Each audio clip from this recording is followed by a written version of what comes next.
உங்க வீட்டு பாத்ரூம் டைல்ஸ்லாம் ரொம்ப உப்பு கரையா இருக்குன்னா, கண்டிப்பா இந்த டிப் வந்து உங்களுக்கு ரொம்ப யூஸ்ஃபுல்லா இருக்கும். ஸ்கிப் பண்ணாம ஃபுல்லா பாருங்க. Hi friends, welcome back to our channel. எல்லாரும் எப்படி இருக்கீங்க? கண்டிப்பா நல்லா இருப்பீங்க நம்புறேன். இன்னைக்கு நம்ம சேனல்ல டே டு டே லைஃப்ல எல்லாருக்குமே ரொம்ப யூஸ்ஃபுல்லா இருக்கக்கூடிய கிச்சன் டிப்ஸ் அண்ட் ட்ரிக்ஸ் தான் ஷேர் பண்ணியிருக்கேன். ஸோ வீடியோ இன்ட்ரெஸ்டிங்கா இருக்கும். ஸ்கிப் பண்ணாம ஃபுல்லா பாருங்க. அதுக்கு முன்னாடி நீங்க இப்பதான் நம்ம சேனல ஃபர்ஸ்ட் டைம் பார்க்குறீங்கன்னா, இப்பவே சப்ஸ்கிரைப் பண்ணிக்கோங்க. கூட இருக்க பெல் சிம்ல கிளிக் பண்ணிக்கோங்க.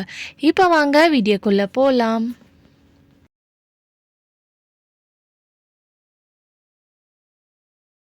ஃபர்ஸ்ட் டிப் என்னன்னு பார்க்கலாம். நம்ம இந்த மாதிரி பயிர் வகைகள்லாம் ஸ்டோர் பண்ணி வைப்போம். அதில் வண்டு பூச்சி வராமல் இருக்கணும்னா இந்த டிப்பை வந்து ட்ரை பண்ணிக்கோங்க. எப்போவுமே நம்ம இந்த மாதிரி கிராசரி ஐட்டம்ஸ் பருப்பு வகைகள் வாங்கிட்டு வந்த உடனே கடாயில் லைட்டாக சிம்மில் வச்சு லைட்டாக சூடு பண்ணி அதை வந்து நீங்கள் ஸ்டோர் பண்ணி வைங்க. இந்த மாதிரி வைக்கும் போது உங்கள் பருப்பு பயிரெலாம் ரொம்ப நாள் வரைக்கும் ஃப்ரெஷ்ஷாக இருக்கும்.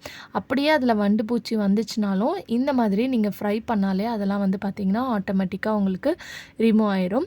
அது மட்டும் இல்லாமல் இந்த மாதிரியே வறுத்ததுக்கப்புறம் நம்ம ஜல்லடை வச்சுருப்போம் இல்லையா, அதில் நல்லா பெரிய ஓட்டை இருக்கிற ஜல்லடையாக பார்த்து எடுத்துக்கோங்க. இந்த மாதிரி தட்டை அடியில் வச்சுட்டு மேலே ஜல்லடை வச்சுட்டு அதுக்கு மேலே நம்ம வறுத்து வச்சுருக்க இந்த பருப்பை போட்டு நல்லா வந்து சலிச்சிருங்க ஒரு வாட்டி. இந்த மாதிரி பண்ணும்போது இதில் ஏதாவது டஸ்ட்டெலாம் இருந்துச்சுன்னா உங்களுக்கு கீழே வந்து கலெக்ட் ஆயிரும். அதுக்கப்புறம் நீங்கள் ஸ்டோர் பண்ணி வைக்கும் போது உங்களுக்கு ரொம்ப நாள் வரைக்கும் ஃப்ரெஷ்ஷாக இருக்கும். இதில் அந்த அளவுக்கு எந்த ஒரு டஸ்ட்டும் இல்லை பார்க்கறதுக்கு. பட் ஆனால் கையில் எடுத்து பார்த்தீங்கன்னா குட்டி குட்டி கண்ணுக்கே தெரியாத குட்டி குட்டி டஸ்ட் பார்ட்டிகல்ஸ்லாம் இருந்துச்சுன்னா இந்த பிளேட்டில் வந்து உங்களுக்கு கலெக்ட் ஆயிடும். கண்டிப்பாக இந்த டிப் ரொம்ப யூஸ்ஃபுல்லாக இருக்கும். ட்ரை பண்ணி பாருங்கள். அடுத்த டிப் என்னன்னு பார்க்கலாம். நம்ம பட்டர் வந்து திடீர்னு எடுத்து யூஸ் பண்ணுறதுக்கு பார்த்திங்கன்னா இந்த மாதிரி ரொம்ப ஹார்டாக கட்டியாக இருக்கும். ஸோ அதை வந்து சட்டுன்னு வந்து நீங்கள் ஈஸியாக வந்து யூஸ் பண்ணுறதுக்கு இந்த டிப்பை ட்ரை பண்ணிக்கோங்க. ஸ்பூனை வந்து இந்த மாதிரி கேஸில் வந்து நல்லா இந்த மாதிரி ஹீட் பண்ணிக்கோங்க. இந்த மாதிரி நல்லா ஸ்பூனை வந்து ஹீட் பண்ணதுக்கப்புறமா இதை கொண்டு போய் அப்படியே நீங்கள் உங்கள் கட்டியாக இருக்கக்கூடிய அந்த பட்டர் மேலே வச்சாலே போதும்.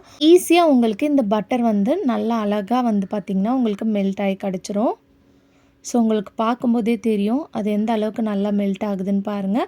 ஸோ காலையில் டைமில் நம்ம அர்ஜென்ட்டாக சமைச்சிட்டு இருக்கும்போது அந்த மாதிரி டைமில் இந்த மாதிரி சின்ன சின்ன டிப்ஸ்லாம் தெரிஞ்சு வச்சுக்கிட்டிங்கன்னா கஷ்டமாக செய்யக்கூடிய வேலையை வந்து பார்த்திங்கன்னா ஈஸியாக வந்து நீங்கள் முடிச்சிடலாம். ஸோ கண்டிப்பாக இந்த டிப் ரொம்ப யூஸ்ஃபுல்லாக இருக்கும். ட்ரை பண்ணி பாருங்கள். இந்த டிப் பிடிச்சிருந்துச்சுன்னா இந்த வீடியோக்கு ஒரு லைக் கொடுங்க. அடுத்த டிப் என்னென்னு பார்க்கலாம்.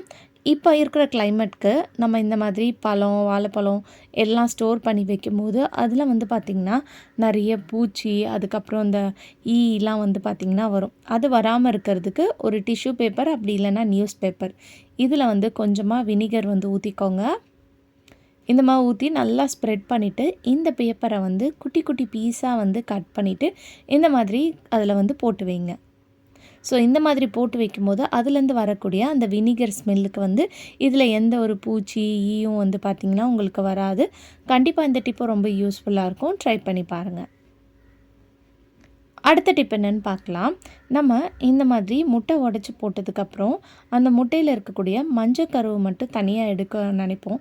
சம்டைம்ஸ் வந்து பார்த்திங்கன்னா அந்த வெள்ளைக்கூடியே வந்து பார்த்திங்கன்னா சேர்ந்து உங்களுக்கு மிக்ஸ் ஆயிரும். ஸோ இந்த டிப்பை வந்து நீங்கள் ட்ரை பண்ணி பாருங்கள். இந்த மாதிரி ஒரு பூண்டை எடுத்துகிட்டு அது நல்லா கையில் நசுக்கி இந்த மாதிரி தேய்ச்சிருங்க.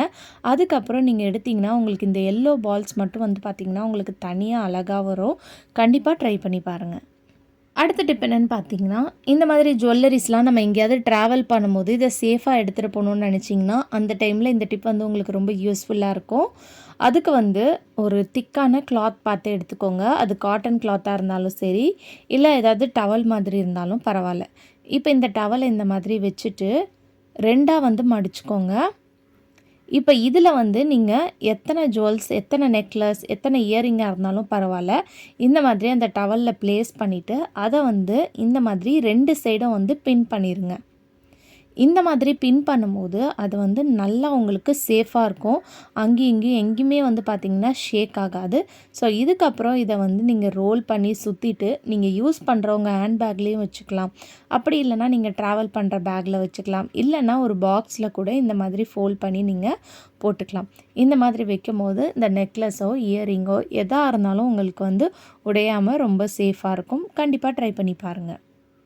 அடுத்த டிப் என்னென்னு பார்க்கலாம். இந்த மாதிரி ரப்பர் பேண்ட் வந்து நம்ம ஒரு பாக்ஸில் போட்டு ஸ்டோர் பண்ணி வைப்போம். நம்ம அவசரத்துக்கு எடுக்கிறதுக்கு பார்த்திங்கன்னா எல்லாம் ஒட்டிக்கிட்டு மொத்தமாக வந்து பார்த்திங்கன்னா வரும். ஒன்றோடு ஒன்று வந்து பார்த்திங்கன்னா ஒட்டிக்கிட்டே இருக்கும். அதுக்கு வந்து லைட்டாக இந்த மாதிரி பவுடரை வந்து அதில் நல்லா தூவி விட்டுட்டு இந்த மாதிரி நல்லா ஷேக் பண்ணி விடுங்க. இந்த மாதிரி ஷேக் பண்ணி விடும்போது அந்த பவுட்ரு வந்து பார்த்திங்கன்னா எல்லா இடத்துலையும் நல்லா ஸ்ப்ரெட் ஆகிருக்கும். ஸோ அதுக்கப்புறம் நீங்கள் எத்தனை ரப்பர் பேண்ட் எடுத்தாலும் உங்களுக்கு ஒட்டாமல் தனியாக வந்து பார்த்திங்கன்னா உங்களுக்கு வரும். கண்டிப்பாக இந்த டிப்பும் ட்ரை பண்ணி பாருங்கள்.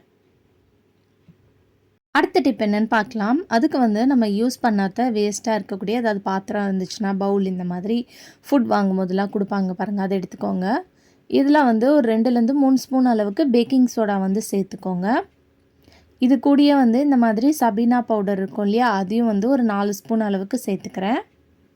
இப்போ இது கூட வந்து ஒன்று துணி துவைக்கிற சோப்பு இருந்துச்சுன்னா அதை வந்து நல்லா கிரேட்டரில் வந்து துருவி சேர்த்துக்கோங்க. அப்படி இல்லைனா நம்ம யூஸ் பண்ணுற டிட்டர்ஜென்ட் பவுடர் இருக்கும் இல்லையா, அதை கூட நீங்கள் சேர்த்துக்கலாம். இது கூட முக்கியமான பொருள் என்னன்னு பார்த்தீங்கன்னா, புளி வந்து நம்ம ஊற வச்சு நம்ம ரசத்துக்கெலாம் ஊற்றிட்டு இல்லை குழம்புக்கெலாம் ஊற்றினதுக்கப்புறம் அதை தூக்கி போட்டுருவோம் இல்லையா, அதில் கொஞ்சம் தண்ணி ஊற்றி ஒரு 1/2 ஹவர் வச்சுருங்க. அந்த தண்ணியை வந்து இதில் வந்து நீங்கள் சேர்த்துக்கோங்க. இந்த தண்ணி தான் வந்து பார்த்திங்கன்னா உங்களுக்கு சூப்பராக வந்து மேஜிக் மாதிரி உங்களுக்கு ஒர்க் ஆகும்.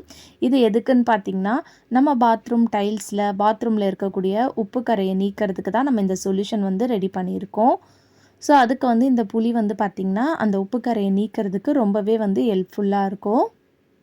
ஸோ இப்போ நம்ம சொல்யூஷன் வந்து ரெடி பண்ணிட்டோம். இப்போ இந்த பாத்ரூம் டோர் கிட்டே இருக்கிற இந்த டைல்ஸை வந்து பாருங்கள் எந்த அளவுக்கு கரையாக அழுக்காக இருக்குதுன்னு சொல்லிட்டு.